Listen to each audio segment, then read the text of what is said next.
de Pedro 2:9 nos dice que Dios sabe librar de tentación a los justos. Dios sabe librar de tentación a sus ungidos, a sus hijos, a sus siervos. Así como libró de tentación al justo Lot, lo libró de ser también quemado por el fuego y la azufre que cayó sobre Sodoma y Gomorra. Dios lo libró. Dios libró a Noé. Dice que si Dios no perdonó a aquellos a los cuales les habló el pregonero de justicia, el cual fue Noé, el cual pues no escatimó destruir a toda la humanidad, excepto al pregonero de justicia Noé y a 7 más con él. Hay castigo predestinado, según segunda de Pedro 2,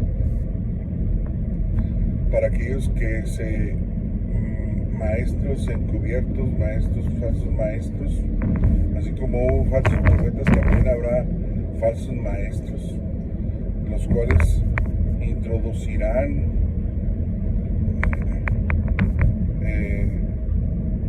herejías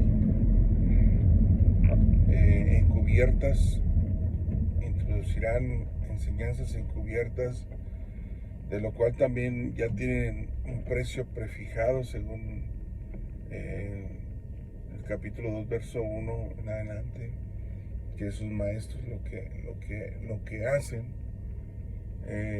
falsos maestros que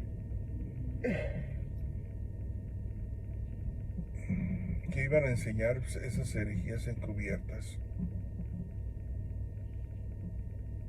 de lo cual Dios no está de acuerdo. Pero Dios sabe librar a los ungidos, Dios sabe librar a sus siervos, Dios sabe librar de tentación a aquellos que le siguen, que le sirven, porque habrá muchos que tienen malas intenciones y buscan reconocimiento, fama, prestigio, poder, buscan otras cosas, pero menos buscan a Dios. Y por precio, que buscan por precio quieren hacer las cosas por precio.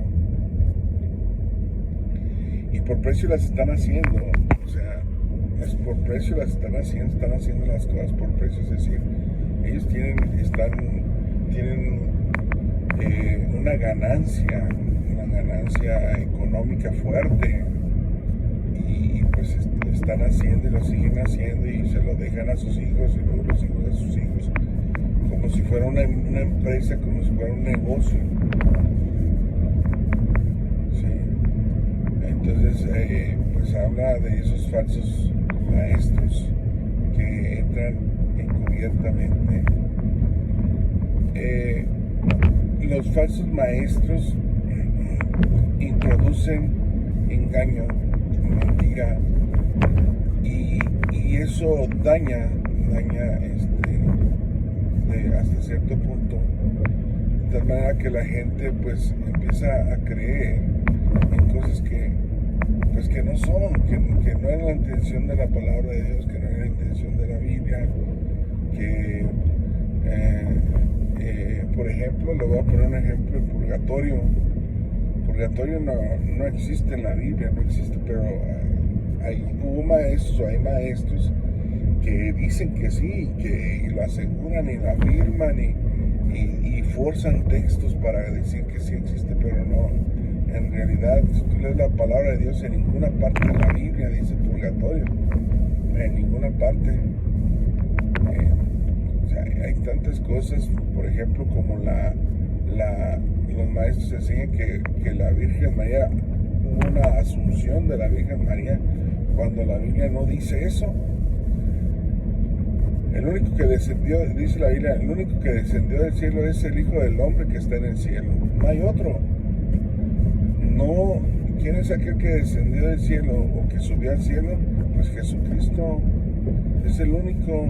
Y lo vieron sus apóstoles cuando subió al cielo. Pero son enseñanzas de maestros que encubiertamente enseñan mentira y engaño, y son falsos maestros. Son falsos maestros. También se enseña mucho últimamente acerca de, pues, que los profetas, que los profetas y los apóstoles actuales modernos, ¿sí? Nada más hay 12 apóstoles. Nosotros seguimos la enseñanza de los apóstoles y profetas, dice la Biblia, que nos fundamentemos sobre el fundamento de los apóstoles y profetas, siendo la principal piedra del ángulo Jesucristo mismo. Sí, bajo su enseñanza, bajo su predicación, bajo sus consejos, nosotros como siervos de Dios y siervas de Dios nos guiamos por medio de los apóstoles, por medio de Pedro, Pablo, todos los apóstoles que están, Juan, que están escritos ahí en la Santa Biblia, ¿no? Los evangelios, y todo eso nosotros lo creemos, y lo que ellos dijeron lo creemos y lo asumimos. Mucha gente dice, ustedes no creen en los santos, pero nosotros creemos en eso que escribieron esos santos hombres de Dios, los cuales fueron inspirados por el Espíritu Santo. Al contrario, los que no creen son ellos, porque sus vidas están apartadas de la palabra de Dios y ni siquiera saben lo que dijeron esos santos, ni siquiera lo practican, pero sí dicen tener la razón, y sí dicen tener estar en la verdad, cuando es pura mentira y puro dogmatismo y pura enseñanza de falsos maestros que apartaron a muchos de la fe genuina del cristianismo verdadero, y ahorita se conoce como una fábula, un dogma, una cosa que por imposición o porque así tiene que ser y por incuestionable, etcétera, etcétera, porque es infalible. El único infalible es Dios, no el Papa, no. El único infalible es Dios, es el Dios verdadero, el único que no se equivoca, el único que es perfecto es Jesucristo. Nadie más.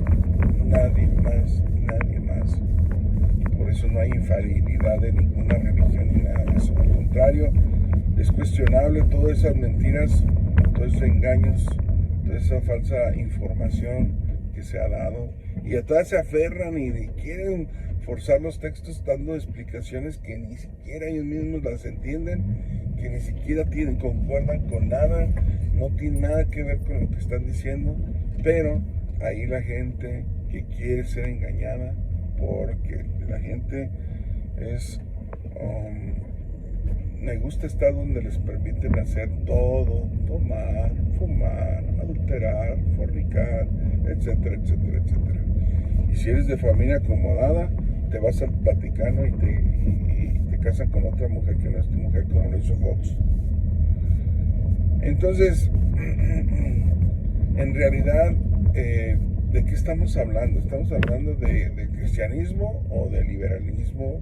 ¿De qué estamos hablando? Estamos hablando de las cosas de la salvación eterna de Cristo, manado, derramó hasta la última gota para perdonar nuestros pecados. Porque su intención era que tú y yo fuésemos salvos, y pagó el precio siendo el mismo Dios, de tal manera que tú y yo entramos en ese plan salvífico.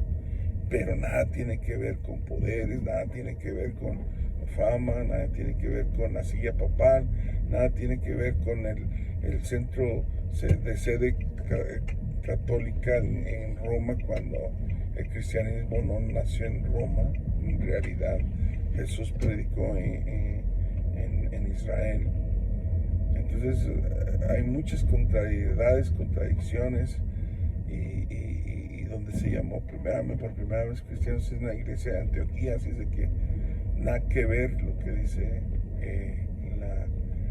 el engaño de esos falsos maestros que ya ahora minaron al pueblo, pero que seguirán minando los falsos maestros, así como falsos cristos, y van a engañar y apartarán la fe de muchos. Por eso Pablo advierte, por eso Pedro, en la segunda carta de Pedro, aquí en el capítulo 2, dice lo que va a pasar. Dice Dios, si Dios fue capaz de destruir a Sodoma y Gomorra, si fue capaz de destruir a toda esa gente que murió en el diluvio a causa de su maldad y nada más sobrevivieron 7 personas, entonces el Señor está molesto con la maldad que se ha enseñado en estos últimos tiempos, porque ya Cristo viene y Dios quiere que nos arrepintamos, que no sigamos una religiosidad engañada, ya completamente diluida, completamente desviada. Hay un gran desvío, hay una gran brecha que es entre el cristianismo verdadero y lo que actualmente la gente piensa que es la religión de Jesucristo. Y dicen que están en el verdadero, pero ni siquiera viven la fe. Quiere decir que no es la iglesia. La iglesia enseña en cada parte de su cuerpo, del cuerpo de Cristo, a cada persona le enseña a orar, a ayunar, a leer la palabra diario, a vivir una vida apartada del pecado, santidad. Y si no te están enseñando nada de eso, quiere decir que te estás equivocado, te estás equivocando. Tienes que leer la Biblia, tienes que vivir una vida apartada del mal, tienes que vivir una vida en santidad, porque sin santidad nadie verá al Señor. Necesitamos, dice la Biblia, sed santos porque yo soy santo. Eso no te está diciendo que vayas y te pongas ahí en un nicho y te metas arriba de la catedral y te pongas ahí con las manitas así y que te digas, eso ya es el santo. Eso no es el santo. Ser santo es apartado del pecado, apartado de lo que te gusta tomar, apártate de eso. ¿Te gusta fumar? Apártate de eso. ¿Te gusta adulterar? Apártate de eso. ¿Te gustan las mujeres, el vicio, el vino, las cantinas, los antros, todo eso? Apártate de eso. Eso es santificarse, apartarse de los deseos carnales que batallan con el alma para la destrucción en el infierno. Así es de que Jesús vino para que todo aquel que en él cree no se pierda, mas tenga vida eterna. Crea el Evangelio, lee el Evangelio, estudia el Evangelio, escudriña el Evangelio. No pienses que nomás por pertenecer o ir a un grupo de personas ya por eso vas a estar salvo. No, la salvación se vive y la salvación se experimenta y la salvación se obtiene y se lucha por obtenerla. Si el justo con dificultad se salva, ¿dónde quedan los demás? Así es de que Cristo no viene por una vida así que no le importan las cosas de Dios, ¿no? Un tibio, completamente no. Viene por una iglesia caliente, con una iglesia que está no tibia ni fría, sino una iglesia que está gente, hombres y mujeres. No viene por 4 paredes, no, menos, viene por personas. Y todas las personas debemos de tener ese temor de Dios y debemos de formar parte de ese cuerpo de Cristo, de esa iglesia. Y nuestro templo somos nosotros. Después vamos a hablar de todos sus temas. Dios les bendiga.